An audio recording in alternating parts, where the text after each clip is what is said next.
Welcome to this week's session with the Putnam County District Library. This week we are continuing our talk about AI. So it is titled, Let's Continue Our Talk About AI. I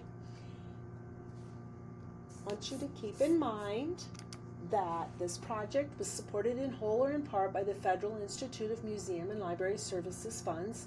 It's granted through the State of Library of Ohio. The opinions expressed herein do not necessarily reflect the position or policy of IMLS or the State Library of Ohio, and no official endorsement by either agency should be inferred. So let's get started here. Today we're just going to go through and we're going to talk about two basic AI tools that are probably the most commonly used. That is Gemini and ChatGPT. I'm going to just take a quick jump over here to Gemini, gemini.google.com. This is what you're going to see. Notice I am using the free version. There are paid versions as well. This is what the free version looks like. Very simple, very plain in its design. You're not going to see a lot here in terms of information all around on the screen.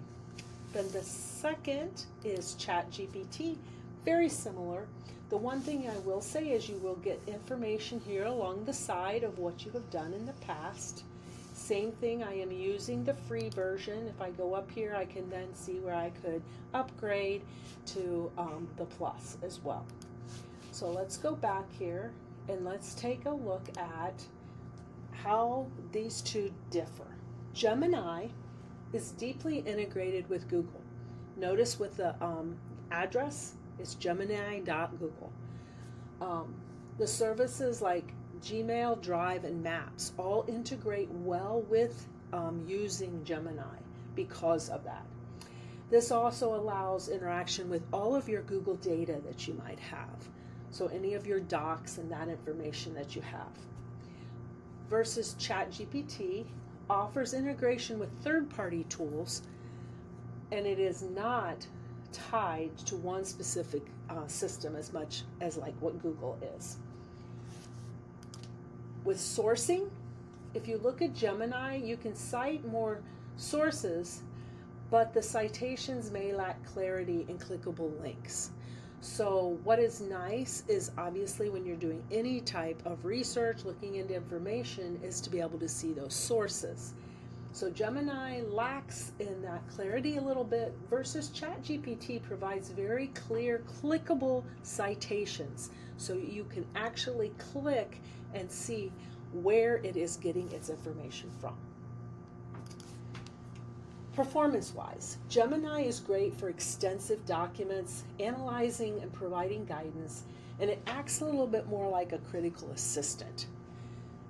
Versus ChatGPT excels at following complex instructions. It's more creative, very good about coding, if you want to do anything that has to do with coding.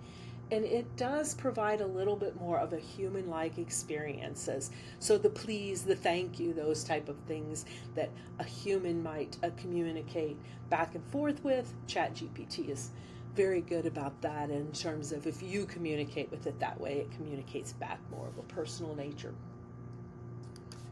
And when to use which, in terms of which program probably works better than the other depending on what you're doing.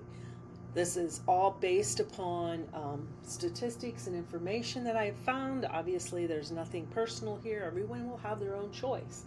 Gemini need real-time information. It works extensively within the Google system, and if you require analysis of a very large document, Gemini can work great for that.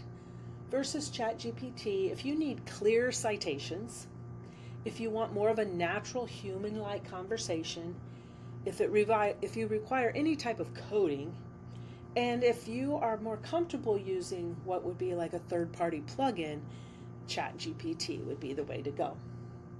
Again, these are just suggestions. This is the information that when you start doing a comparison that you are most likely to find between Gemini and ChatGPT. My suggestion would be is you go to Gemini, try it out, see whatever you might want to put into Gemini here, see what you get in terms of the information, and do the same for then ChatGPT and see what you get in terms of information. Do a compare and contrast and see what works better for you.